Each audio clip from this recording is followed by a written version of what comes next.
Rise and shine on Australia's Vision Christian Radio.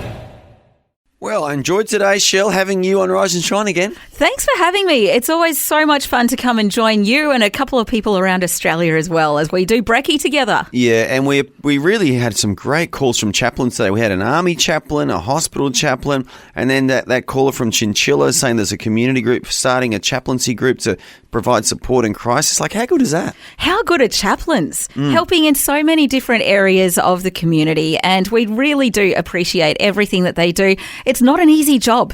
Gee, they have to deal with some really curly situations and trying to give wisdom to people when they're like, oh man, I don't know what to say. Let's just, pray to God and ask for wisdom. Like, it can be a really difficult one. They're worthy of our appreciation, Shelley. And also we had Melissa Goodin from Retire Me Young, some great financial advice for all of us in how to save and not just spend in the modern world. Yeah, a great point about not just saving so that you can spend later. She said it's not delayed spending, but actually saving for your future and just putting it away because you got to need it in a few decades' time. Yeah, so heaps of good stuff on the podcast today. Glad that you're tuning in. Enjoy it. God bless. And we'll be back with you tomorrow. And then after that, Monday on Rise and Shine. Good morning. So good to be with you today. This is Andy and Shelley in the house. Shelley, good morning. Good morning. Lovely to be with you, and I'm excited. If you're in New South Wales, it's a long weekend. There you go. Why is it a long weekend, Shell? King's birthday. Oh, the King. God bless the King. Hey, he's given us a long weekend in New South Wales. Big happy birthday to our King. And if you are in New South Wales, remember it's double demerits, so be careful when you're driving. Also, today is Queensland Day. Queensland's birthday today, June the 6th. So happy birthday to everyone in Queensland. There you go. Didn't know that either. And if you're wondering why Shelley's here and Fel isn't here, Fel is away for a couple of days having the time of her life in Melbourne, I believe.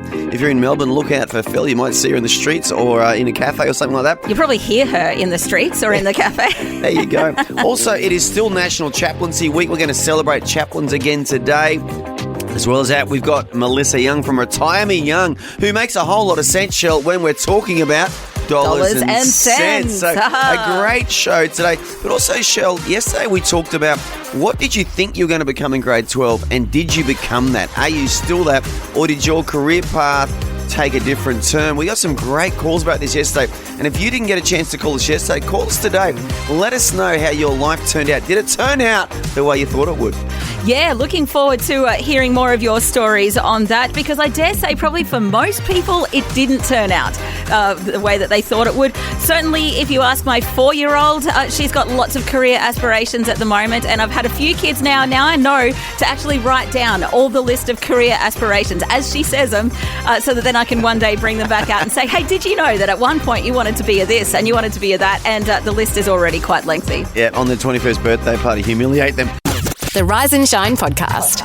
If you're new to Vision, Shelley used to host a breakfast show a few moons ago, Shelley. I believe it was 14 years ago, wasn't it? Yeah, time flies. But yeah, I used to do this job with Robbo. It was Robbo and Shelley for The Journey here on Vision. And look, I was just so passionate about this job. I'm passionate about this place. I love Vision Christian Radio. And it was really sad for me to leave. I absolutely love this place. And for me at that point, it was goodbye. I've always felt the call of God really strongly on my life to be a stay-at-home mum and then a homeschool mum. And as much as I'm so passionate about this place, I just went, nah, this trumps it. The kids only have one mum, so I'm gonna be it. And then God's just opened the doors, and I've kind of just kept hanging around this place. And yeah, it's been a blessing to be able to do both. So you left to be a mum, to have kids, correct? Yes, absolutely. Yeah, I was heavily pregnant with my first kid. Now, I always think of you as the woman with the shoe, with all those kids. How many kids have you got, Shell? Just 6. She says just 6. Shelley, that is not just 6. That is 6 kids. That is a handful. No wonder you like coming in here and filling in every now and then, because you get away from those 6 kids for a little bit of time, don't you? Well, it's a bit of a holiday, yeah, let's face it.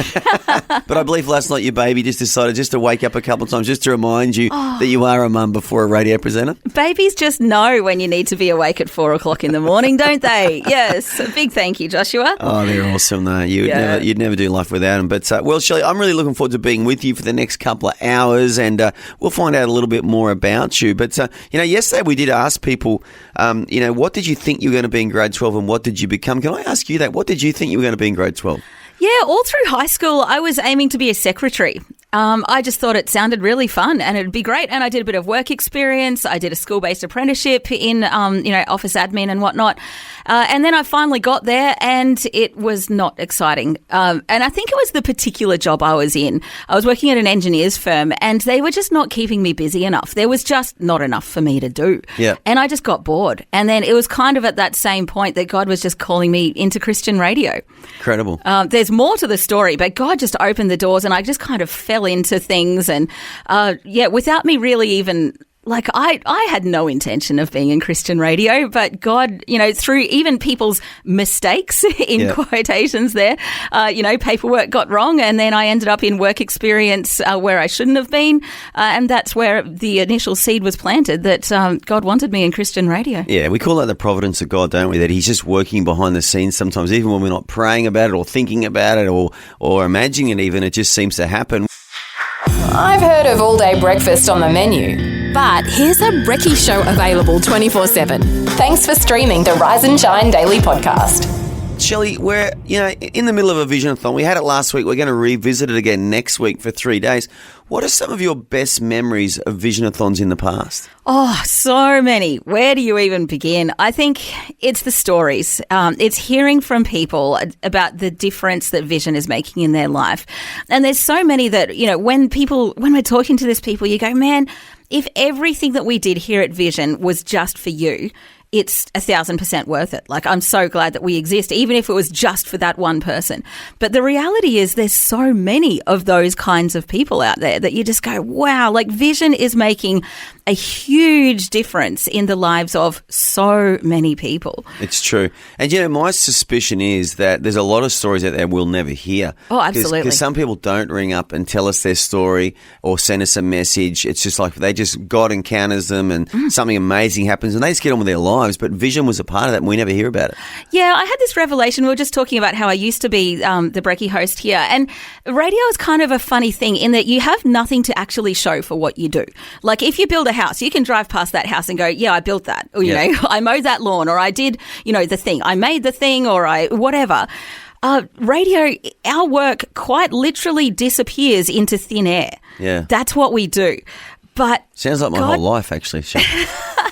But God just gave me this great revelation of it when I was, had been doing this Christian radio full time for, I don't know, however many years.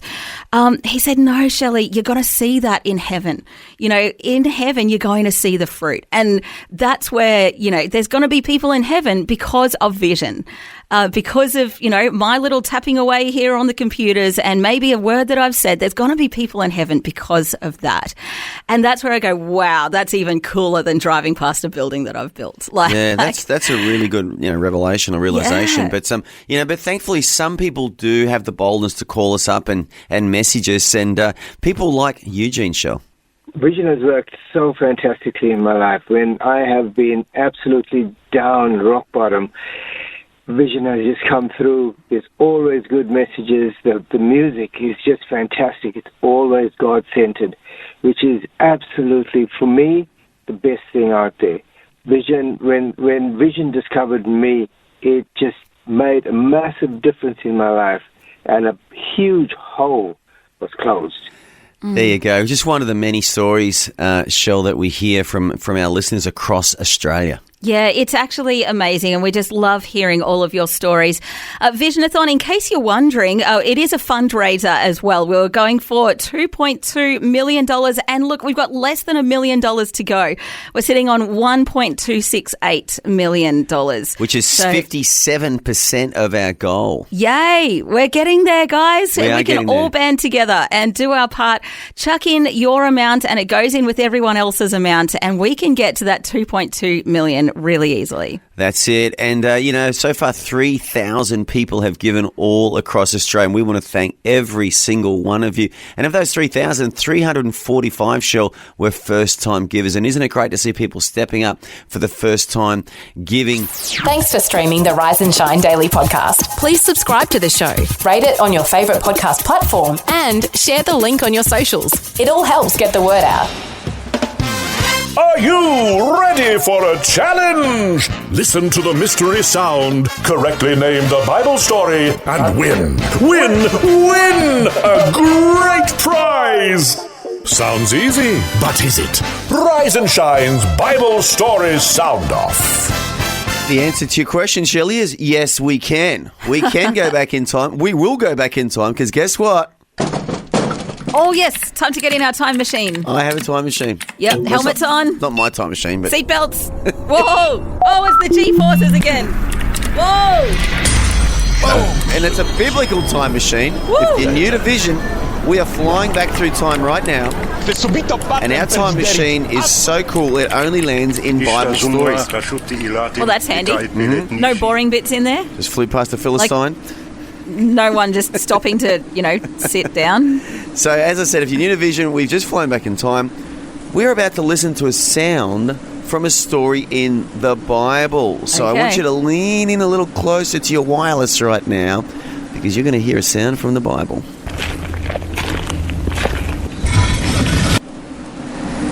Oh. Shelley, you've probably never heard that sound before, have you? No. Okay, No. I want you to listen again. Have a listen. Well, I'm going to give you, Shell, and all of our listeners right now one big clue. You've probably read this story in the Bible. If you've read the Bible, you've probably read this story. Okay, so it's probably a fairly well-known story. That's a big clue. You found the podcast of Vision's breakfast show, Rise and Shine. Rise and Shine. I can see we've got Luke on the line. Luke, what do you think the sound is? Yeah, g'day, guys. I reckon it is Moses walking when he's starting to part the Red Seas, and that's the sloshing of the water and his footprints. Okay. Ah, interesting. That's a pretty good answer. Let's have a little listen and just see if you want to... Yeah, I can see the that. last bit might be when the chariots are getting swallowed. I don't know. That's a good answer, Lukey. Let me see if it is the answer, though. Oh, fail. But it was such a good try. Love the Rise and Shine podcast? Tell a friend today. This week is National Chaplaincy Appreciation Week, and I believe we've got a chaplain on the line right now. We do. We've got Don McPherson, who's the chaplaincy coordinator for hospitals with Corinity Care. Don, thanks for joining us this morning. It's a pleasure, Shelley. So tell us more about your role there and the role of chaplains in hospitals. It's obviously a time when people are at their most vulnerable, and it's a time that chaplains can really speak some words of life and wisdom into these people's lives, isn't it? Absolutely, Shelley. Yeah, look, I don't know anybody who lines up for being in hospital just for fun of it, and it's always a challenging time. Sometimes people are facing life-changing decisions, and if there can be somebody there to walk through with them, give them some hope, give them some companionship, it is known to be something that makes a difference, a big difference. And what led you into this area, Don? Like, not everybody puts their hand up and says, I want to be a hospital chaplain. So how did you end up in this space? Yeah, sure. I was a pastor in churches, and at a certain time I felt, okay, the Lord's saying, finish up where you are. And I said, okay, Lord, where next? And then this role came up, which just spoke to me as something that was exactly what I loved doing, being with people in difficult places and taking the love of God into that space and saying to people, hey, you might feel alone, but guess what? God's with you and people are with you, and we want to make a difference. Yeah, it's such an interesting one for people. As you say, it is their most vulnerable times. What kind of things are you able to say to people? Because you work in a Christian setting as well, hey, so you're probably able to be a little bit more forthright in the things that you can say? Look, the aim of all chaplaincy is to meet the needs of the person where they're at. And sometimes that person is struggling with spiritual issues, and if they want to talk about those things, of course, we're happy to tell them as much or as little as they need to know to address the needs that they have. Some people just want some company and some friendship, and it's not our job to be sort of preaching at people when they're feeling vulnerable and not even able to cope with, big stuff that is troubling them. But just as often, people really are wanting to address the spiritual issues. Sometimes, we never stop, keep going, and then suddenly find ourselves in hospital and people start thinking about stuff that they haven't thought about for years. And if they're asking, we're there to tell them the good news of hope and faith and life in the Lord. But, that's something we allow them to initiate. It's not something that we go pushing ourselves.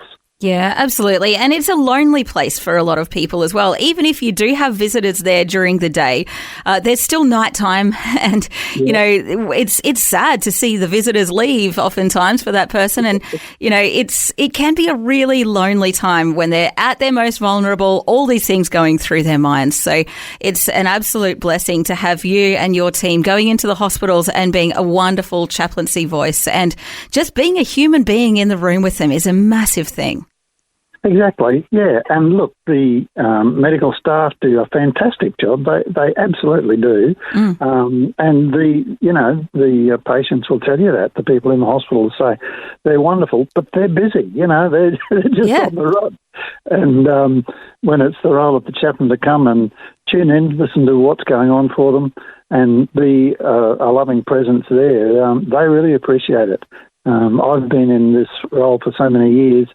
And, you can count on one hand the times that somebody said, I don't want to talk to you, because everybody's happy for a chat, and just enables them to feel human again when everything around them is making them feel so out of it, so unusual, medical procedures and all those things. And just to have someone that they can talk to about normal things, they appreciate it so much. And we're thrilled to be there to make a difference for people. Yeah, and you know what? It is National Chaplaincy Appreciation Week, and I just want to appreciate you and your team, Don, because it just, to me, I'm just thinking, what a blessed society we live in, that in our hospital system, people like you will just come alongside and just listen, talk, pray if need be. I mean, there's many countries in the world this does not happen. I've been in a hospital in overseas countries, I won't say which one, and I'll tell you what, it wasn't that happy a place, and there was no one like you visiting, helping me out. So, Don, can I just say, on behalf of all of our Vision family across Australia, thank you for what you and your team do,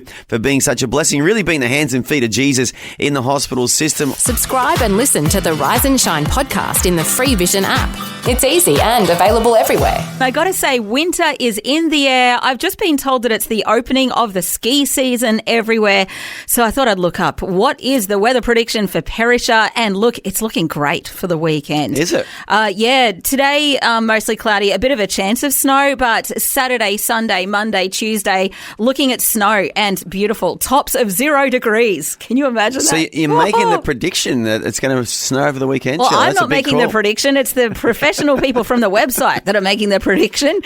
Even Wednesday and Thursday, they're saying rain and snow. So try and get in before Wednesday, by the sounds of it. If you want to go skiing, it's looking great in Perisher. Well, for all those who want to get amongst it on the snow, that could be good news for you. I haven't skied for a while, Shell. It's living in Queensland. You don't get a lot of snow in Queensland, do you? But I do miss it. Snow is awesome. I've never been skiing in my life, and I've only seen snow twice. One of those, the first time, it was like the very end of the season. It was patches of snow, and I was there in my shorts and T-shirt and thongs.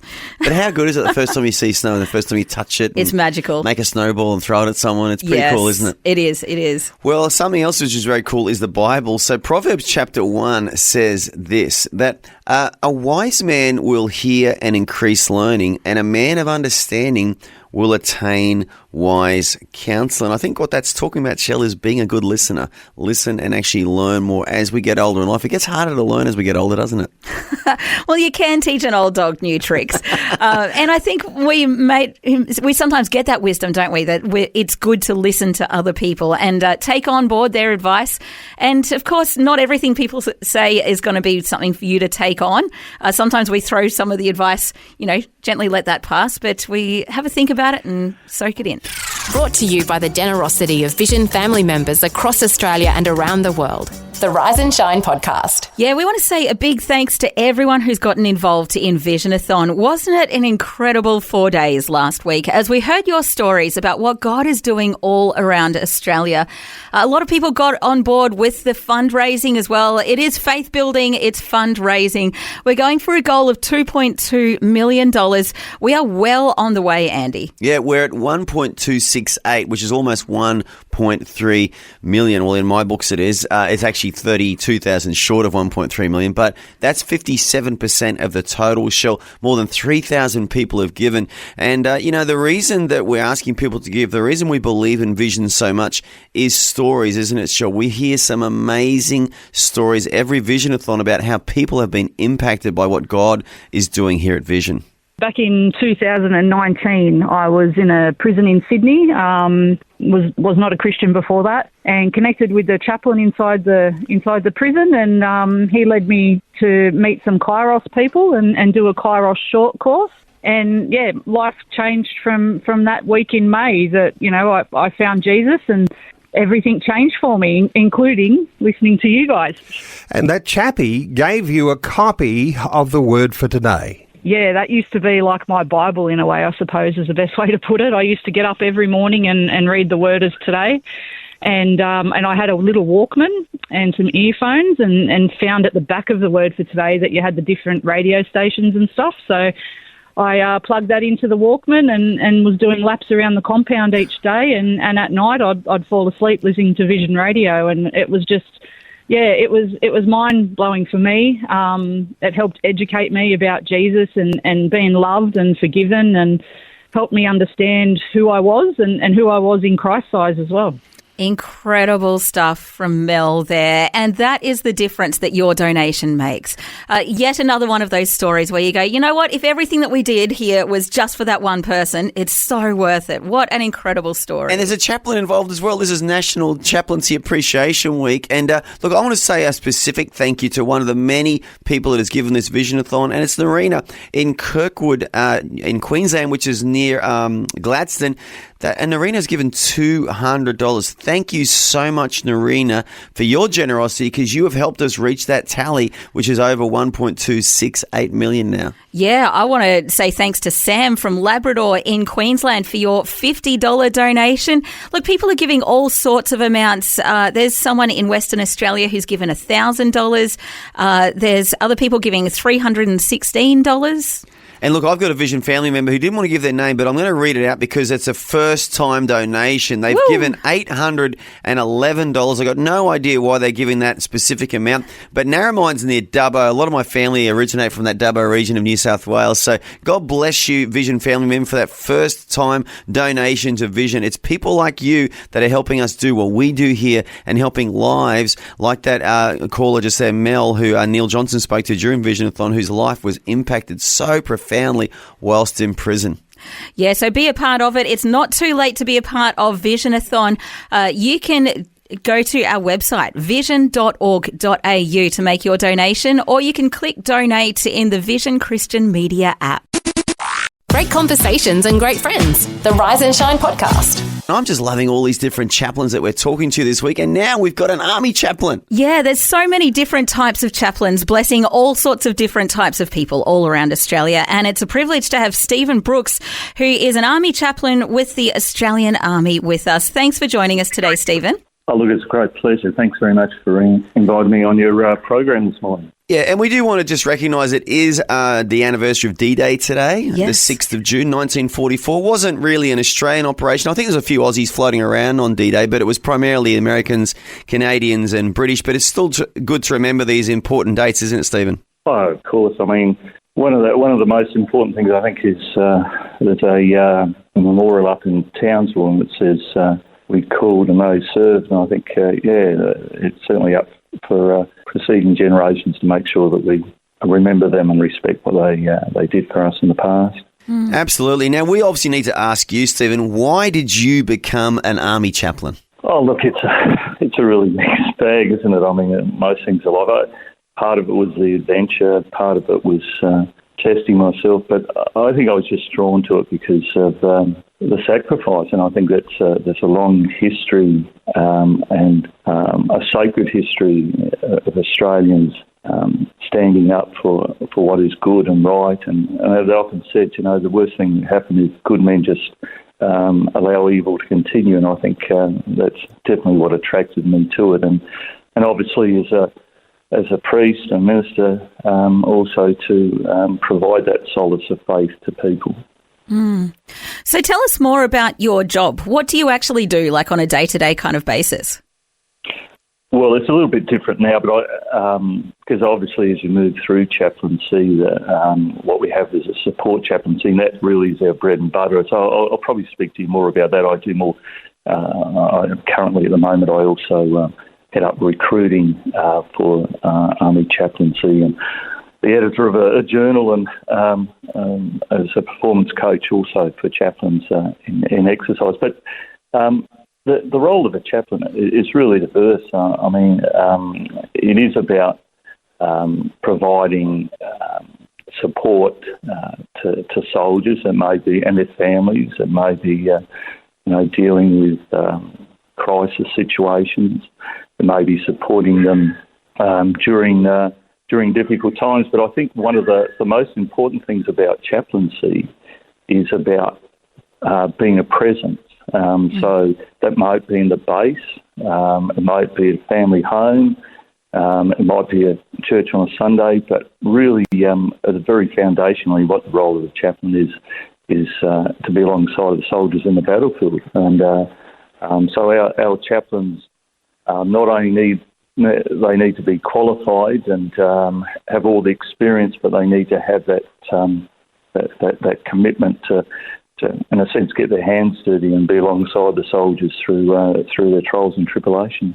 Yeah, and I think a lot of people don't realise how important that is. On a different, in a different space altogether, I spoke to a Ukrainian chaplain who's involved in the Ukrainian conflict, and he said that chaplains there are so important to the young men, primarily on the front lines. They're providing so much support that they almost couldn't do without them, and so we can't underestimate the impact you guys have. And you just mentioned, though, that you actually are recruiting. Are you guys actively looking for more chaplains now for the Army?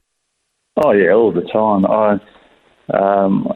I think people got to realise too, the age demographic of chaplains is I think about the average age is the late 40s, early 50s. And part of that is because of the experience required, people coming later in life to a vocation of ministry. So we're constantly looking for good people to come into chaplaincy, and like many things, chaplaincy is not for everyone, and it really needs that commitment and willingness to serve in whatever circumstance and environment we're called to it. Yeah.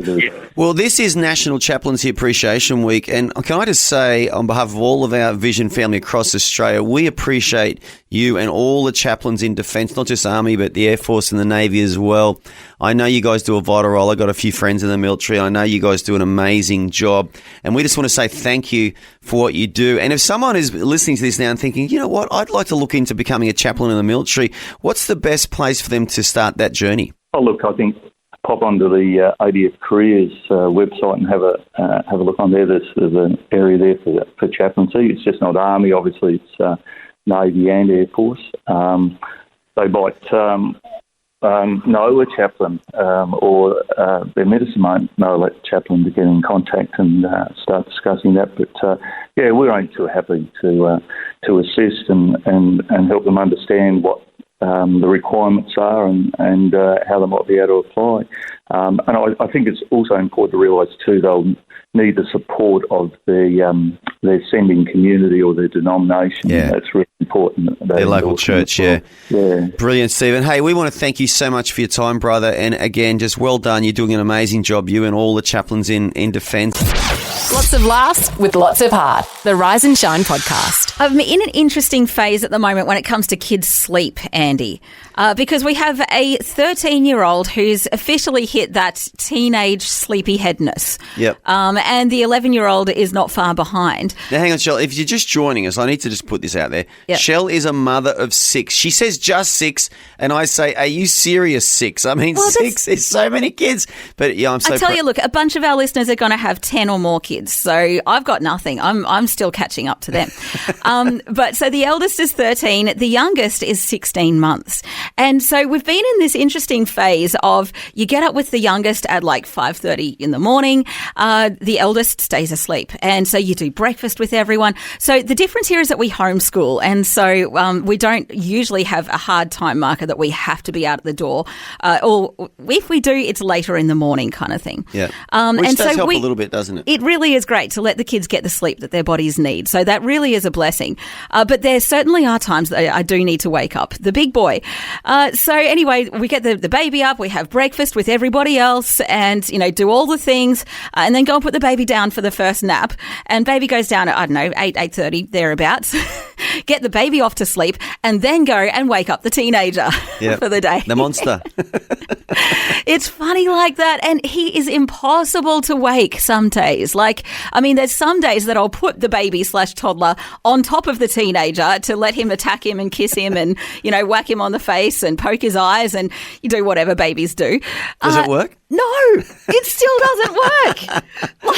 It's actually crazy how hard it is to wake the teenager. I'm so glad you're sharing this, show, because I got a boy too. He's 19 now, but he's been in that zone for a few years now. He just doesn't want to get out of that bed. And it's just like he just stays there. He'll just sleep through anything. Their bodies need it. Their bodies are going through such a huge period of growth. And so I think whenever we can let them sleep in, I think that's a great thing.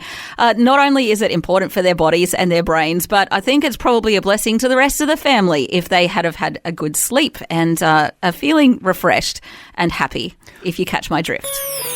Wait a minute. Are you telling me Vision's breakfast show is now available around the clock and on demand? Incredible! The Rise and Shine podcast. Rise and Shine. I want to say a special good day to you if you're listening from Albany in Western Australia. It's looking pretty good today. A little bit on the cloudy side, a top of 18 degrees, down to 10 degrees in the morning. Looking good for the weekend. Fog, then sunny on Sunday and pretty similar on Saturday as well. That sounds very nice, Shell. Very nice. And all our WA listeners are probably waking up right now. It's about 6 o'clock your time. Glad to have you with us. I got a Bible verse, Shell, and it's an oldie but a goodie. Proverbs chapter 1, verse 7. The fear of the Lord is the beginning of knowledge. How good is that? Yeah, so what do they mean by fear there, Pastor Andrew? Well, it's a good question. There's some today that want to say, oh, you shouldn't be afraid of God because he's just so good. Well, you know what?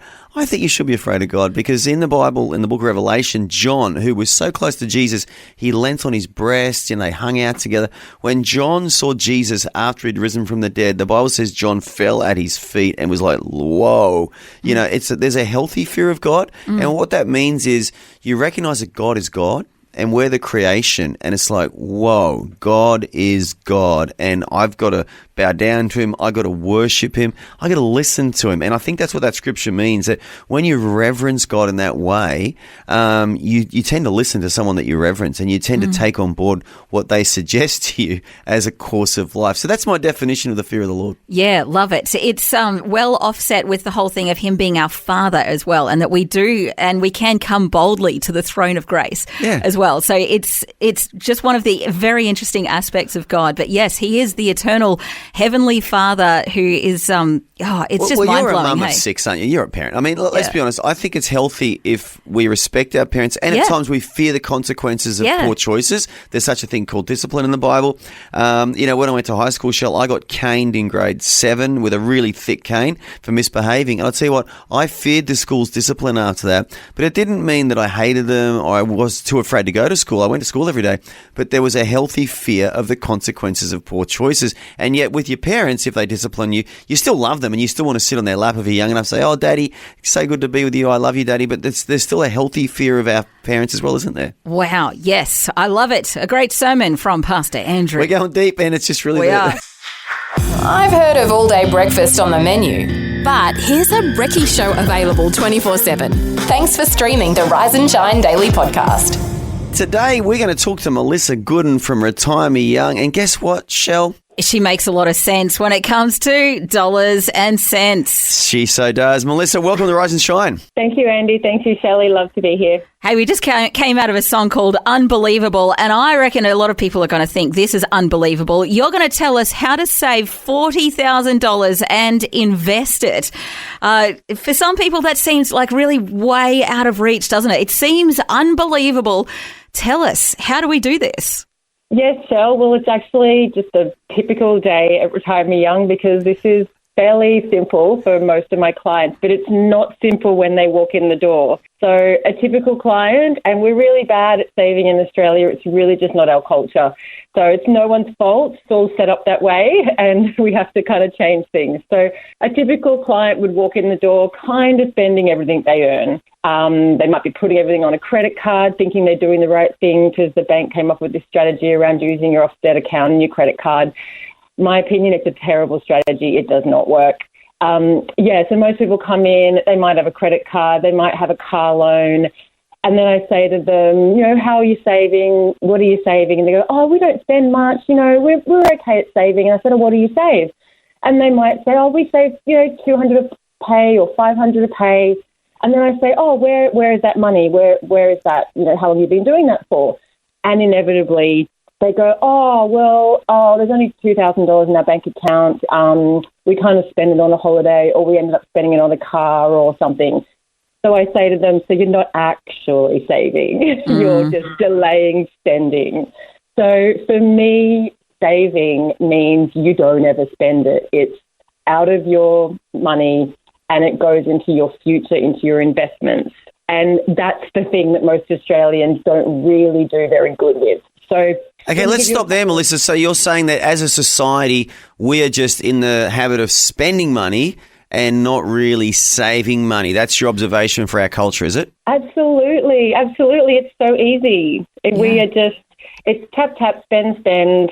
The banks love it. The government loves it. It keeps GDP going. It keeps the wheels turning. It keeps everyone working, and hopefully they get to retire at 67 if they're lucky. So what is the importance then of saving, like you're saying, saving for our futures and not just saving for our next holiday? Yes. And one thing I will say is I think the reason a lot of people don't save is because it's actually pretty daggy and it's not really much fun. And I actually agree. Saving money into a bank account is not going to make you rich.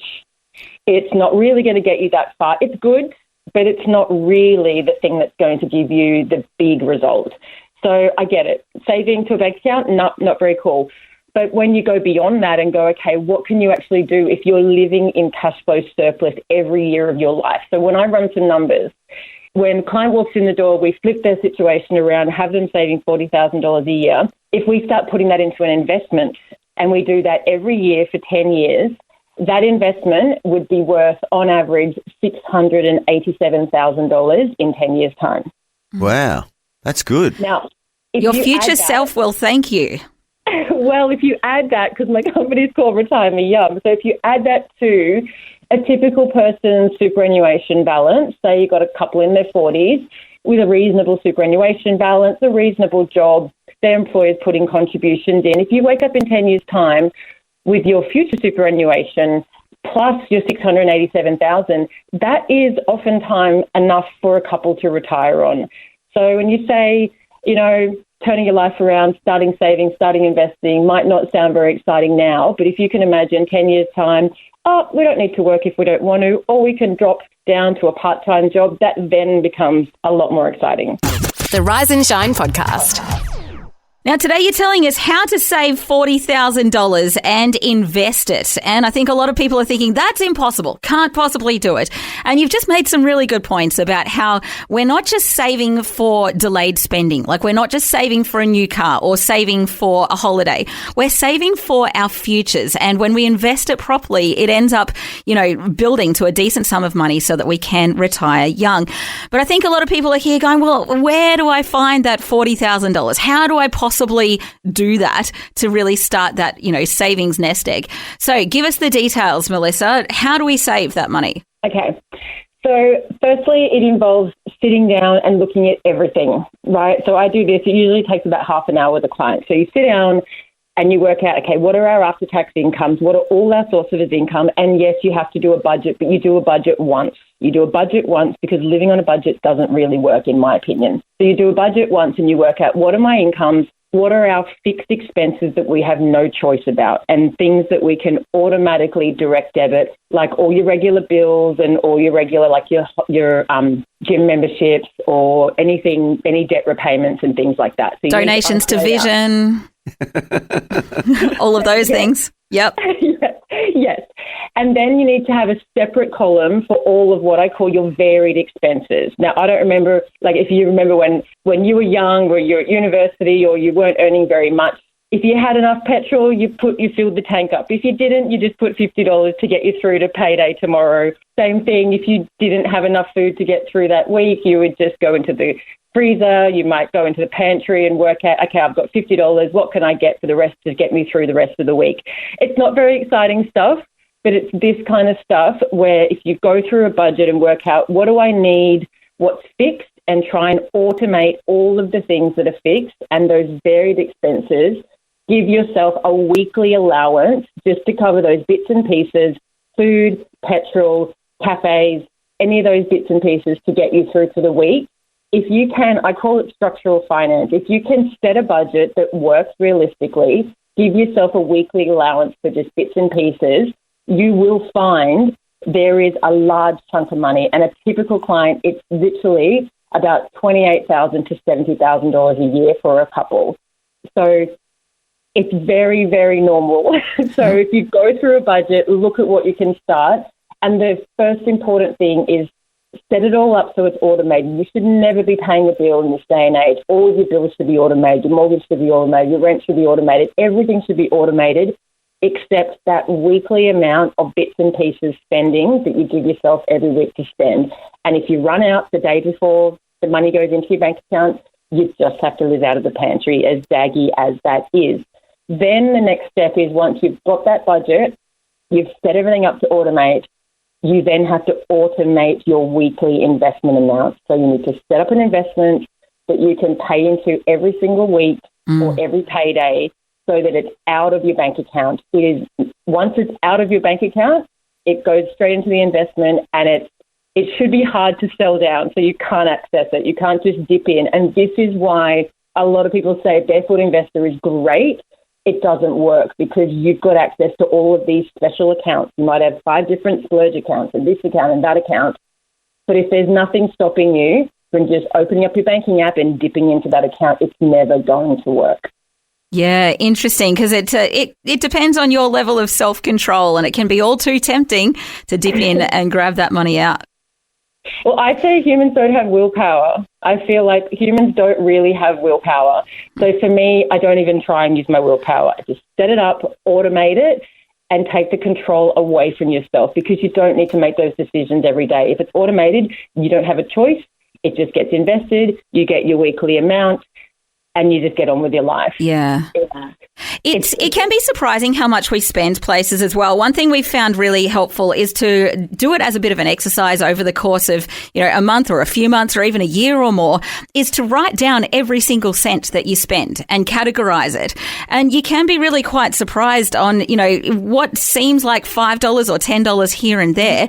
You look at it over the course of a year and go, wow, I've spent $5,000 on that thing this year. And you just don't realize where that money's going. And when you see it in those kind of terms, you go, you know what? I can do without that $5 thing every second day or whatever it is. You can get really quite surprised how much money is just getting wasted, hey? And if you see your wealth growing, that then becomes exciting. And buying that $5 thing is no longer the thing that makes you excited. Yes. It's the pat on the back that you go, oh, I didn't buy that thing because firstly the money wasn't in my bank account. And you know what? Clients will say to me, I didn't even notice it. I don't even notice the difference in my life, but I'm spending so much less. And then they open up their investment app and they see the reward and they go, right, I got it. This is why I'm doing everything. And it really is the difference between getting wealthier versus just being on the treadmill like everyone else. And I feel like when you get off the treadmill and you start growing into your future, you start becoming really proud of yourself. And that's something that purchases can't buy. Yeah, look, this advice, Melissa, it's peppered with psychology. If you're just joining us, this is Melissa Goodin from Retire Me Young. She also studied psychology as well as being a qualified financial planner. But great advice and a great thought. And I really hope and pray that many have heard this today and have seen a bit of hope or a bit of light in their tunnel to say, you know what, I can save, I can invest for my future. Melissa, if people want to reach out to you at Retire Me Young, what's the best way for them to do that? Yeah, Andy, this is what we specialise in. It's called cash flow management. So we actually run clients' bank accounts if they don't want to do the hard work and do it themselves. So if you Google like cash flow management, you should be able to find advisors. If you want to come to us, Google Retire Me Young, retiremeyoung.com.au. We have a 15-minute free booking link. Just book an appointment on our website. One of my staff will book a meeting with me. We offer a 1-hour free appointment. And we go through all of this. We'll go through your entire budget and we'll give you what your cash flow savings rate could be.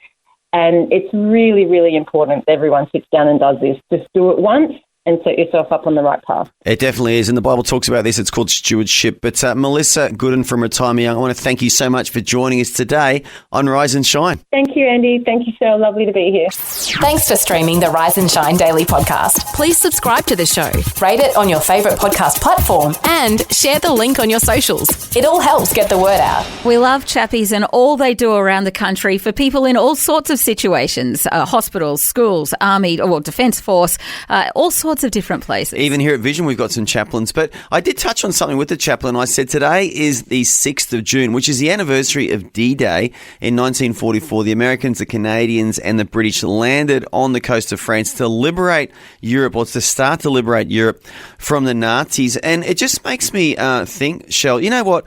A lot of people say today, oh, the world's a mess. It's so bad. It's never been so bad. It's horrible. But I just looked up the stats. Almost 85 million people died in World War II. That's huge. I know. Process that number. That's massive. Like more than 3 times the population of Australia. Yeah, and we're talking people all around the world, people in America, Australia, Britain, obviously Europe, Russia, China, Japan. It really was a world war. And it was a horrible time in world history. And we don't want to just focus on the darkness of that. But what I do want to focus on is that right now the world, although there is a conflict in the Ukraine and Gaza, which is horrible, and people and are various dying, other places around the world as well. Yeah, there is conflict going on. There is some horrible stuff going on. Yeah. But you compare it to decades back, and it's really different, isn't it? Yeah, well, even Australia in World War II, we were under threat of invasion. Our nation was terrified that, the Japanese were going to invade Australia. They did invade Papua New Guinea. They bombed Darwin. They bombed Broome. They bombed Townsville. So I guess I'm saying all this just so, it's good to remember history and look at history so we can then look at our lives today and look at the world today and say, okay, the world's not perfect today, but it's actually never been perfect. And, thankfully, it's not as bad as it was in 1944 when thousands of young men had to land on those beaches and died to liberate Europe from the Nazi regime. We've got so much to be grateful for, haven't we? We love reading the Laura Ingalls Wilder series to our kids. We've read it to them so many times, like different kids, and they read them themselves. The books are falling apart. We need a new series. Yeah. But there's a book in there called The Long Winter where the train couldn't arrive to their town because there was like meters and meters of snow, and these people were shut in. They couldn't get anything. Food was extremely scarce. Like if they were lucky, they might get to eat 1 potato a day kind of thing. The father was doing without so that his children could eat, and he lost large amounts of weight in that time. And it was just really timely for us. We happened to be reading this book just before COVID, actually, and we were just going, man, the things that these people lived through. And then here we are having a bit of a whinge about having to sit on our couch for a while. And don't get me wrong, people did do it hard, particularly during lockdown, losing jobs and things like that. But for the vast majority of people, we were just having a whinge about not being able to leave our house for a few weeks. And it was just really timely for us reading The Long Winter and just going, man, these people had it so much harder than us. Yeah. Generations that have gone before us and had it considerably harder. Yeah, so it's all about perspective, and I want to encourage us this morning. Pastor Andy's going to talk here. Hebrews chapter 12, verse 2. Let us fix our eyes on Jesus, the author and finisher of our faith. And what I'm trying to say today, Shelley, is, the world's not perfect, but hey, it's never been perfect. It wasn't even perfect in the days of Jesus. I mean, sure, he rose the dead, he walked on water, he fed 5,000 with 2 fish and 5 loaves, but guess what? He was living in a society that was under the heel of the Roman Empire, and they weren't very nice people, the Romans. And so I think today as Christians, we've just got to look to Jesus and say, Lord, thank you for the life you've given me. Thank you for the opportunities you've given me. Thank you for the family you've given me. Thank you for the church community I've got. Thank you for Vision Radio. Like you said, we've got to have a thankful heart and appreciate what we've got and just say, God, this ain't perfect, but thank you, Lord, because you're perfect and my eyes are on you. It's the daily podcast of your favourite Aussie breakfast show, Rise and Shine. Rise and Shine. Hey, I want to say a big thanks to the person in Lajamanu in the Northern Territory who gave $316 to Visionathon. And that's why I thought, let's do the weather for Lajamanu in the Northern Territory. About 600 people live there. It's a pretty remote part of the Northern Territory. And it's looking beautiful, sunny and 30 degrees today. Looking sunny for tomorrow, 29, mostly sunny on Sunday, and 26 degrees, getting down to around 13 degrees in the mornings. Was there a message behind that $316 offering, do you think? I think a lot of people like the number 316, thinking particularly of John 3:16, but there's lots of other 3:16 passages in the Bible that are interesting too. And if any of our listeners are new to the Bible or maybe new to Vision, I'm going to actually read out John chapter 3, verse 16. It says, "For God so loved the world that he gave his only begotten Son, that whoever would believe in him would not perish, but have everlasting life." And you know what? The greatest truth I ever discovered in my life, Shelley, was that God loved me. And it's an ongoing discovery. Like, that's what led me to the Lord in the first place, to become a Christian. But the more I read about the love of God, the more I realize how much God loves me as a person, the more it just blows me away. And it's the greatest truth I've ever discovered in this world, I think. And it's unconditional love as well. Nothing you could do could make God love you more, and nothing you could do can make God love you less. Yeah. It's an incredible love. We want to say thanks to a lot of people who've been involved in Visionathon. There's been over 3,000 people so far jumping on. It's not too late to give. In fact, we've got $921,000 until we reach our goal. So whether you have a big amount or a small amount, we'd love to hear from you. There's actually been a bit of giving already today. Shell, can you see that? I think yes, about 10,000. It's gone up by 10,000. Yeah, good counting. So we're now at almost $1.28 million. So that's 58% of our goal. You know the thing I like, Shell, I like looking at all the different states, how much each state has given. And well, even though I'm not from Victoria, I'm so proud of the Victorians because they are second on the tally board. I think for the first time, they've given the second most donations to Visionathon out of all the states. So they've beaten WA and they've beaten New South Wales as well. So yeah, New South Wales is not far behind though. So if you're a Blues supporter, maybe you want to... They're neck and neck. But what that means to me is that there's more listeners in Victoria now. Yeah. Obviously, we're DAB in Melbourne now, thanks to our Visionathon a couple of years ago. So I'm just really encouraged that more people are obviously engaging with Vision in the wonderful state of Victoria. Yeah, and your donation helps us to keep growing, but also keep going.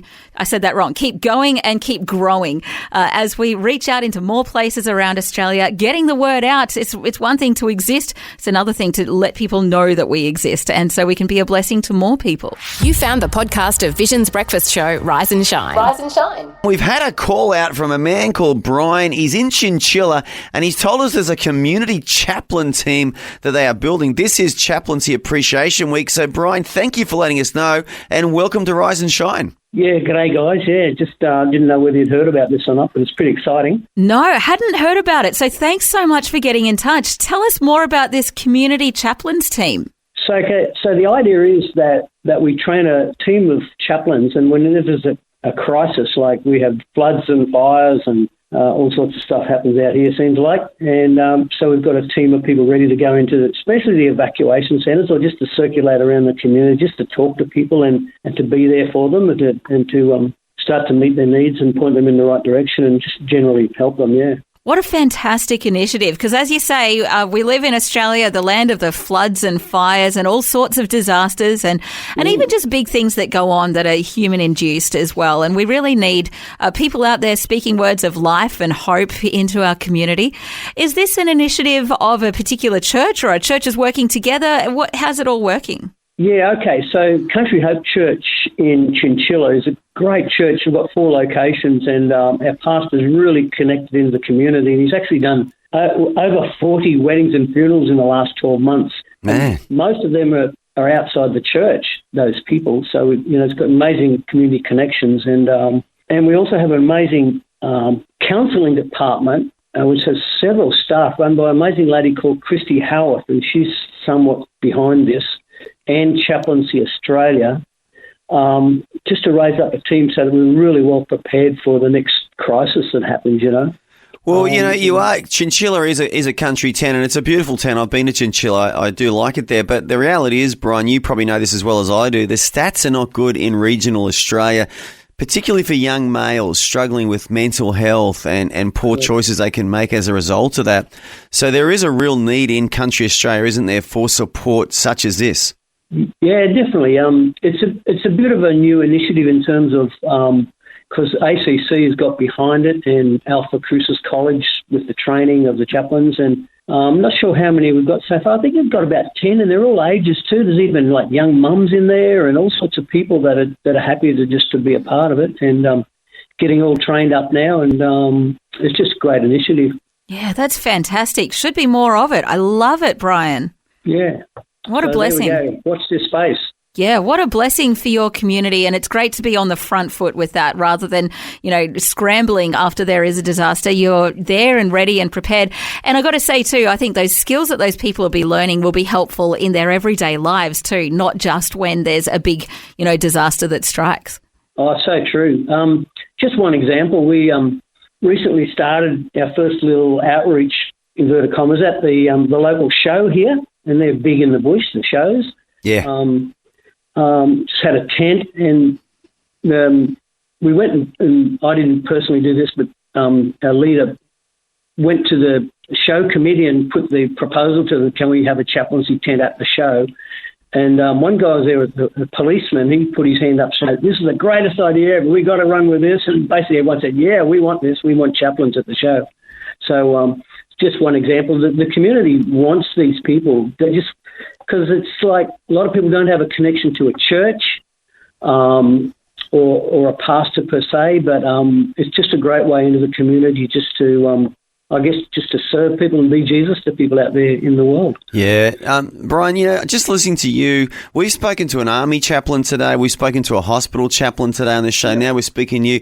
I just feel so blessed to live in a country like Australia with so many people, who just want to step up and just support and love and care for people, whether it be in a crisis like you guys are dealing with or in a hospital, whether they're serving on the front lines in a war zone or a humanitarian exercise if they're in the military. And, Australia is just so blessed. There are many countries in the world this does not happen. There are not teams like this. There are not support networks like this, especially run by volunteers. And I just want to say, mate, thank you for letting us know about this, and please pass on to your pastor and the people behind this our respect and admiration for what they're doing, and all of the Vision family across Australia. Can I say, let's all say, hey, Lord, bless this new initiative and let many more initiatives like this spring up all across Australia in regional areas. So, Brian, thank you so much for joining us today from Chinchilla, a beautiful little country town in Australia, and letting us know about this great initiative called the Community Chaplains Team in Chinchilla. No problem. God bless you guys. Love the Rise and Shine podcast? Tell a friend today. Shelley, thank you for joining us today. If you're just joining us, Fel is away today having the time of her life with her youngest daughter in Melbourne for a long weekend. Shelley has stepped up to the plate, dragged herself away from her 6 screaming kids at home. They don't scream. Forcing herself to just say goodbye to the kiddies, come into the studio for a couple of hours for a little bit of respite, I suggest. Yeah, I come to work for a break. It's great. And I wasn't too demanding. I love my kids. I got to say, I absolutely love it. And it really is a privilege to stay at home and homeschool them. I really do enjoy it. Yeah, of course you do. And look, I was secretly praying for some home-baked goodies today. I obviously didn't pray hard enough. I'll be praying all weekend that Shell maybe brings in some hot cross buns with that crosses on them maybe, or some cookies or something on Monday. Who knows, Shell? Let's see what the Lord can do. You enjoyed my copious amounts of hot cross buns just before Easter, so I think I can make them and just not put a cross on them. Let's go there. Then we can have them all year round, right? Great way to start the week next week. So Shell will be back with us on Monday. Looking forward to that, Shell. You enjoy your long weekend too, or not your long weekend, Shell. You enjoy your weekend, and everyone else enjoy your weekend. Enjoy the rest of your day. God bless, and we'll be with you again tomorrow for the best of Rise and Shine. Thanks for taking time to listen to this audio on demand from Vision Christian Media.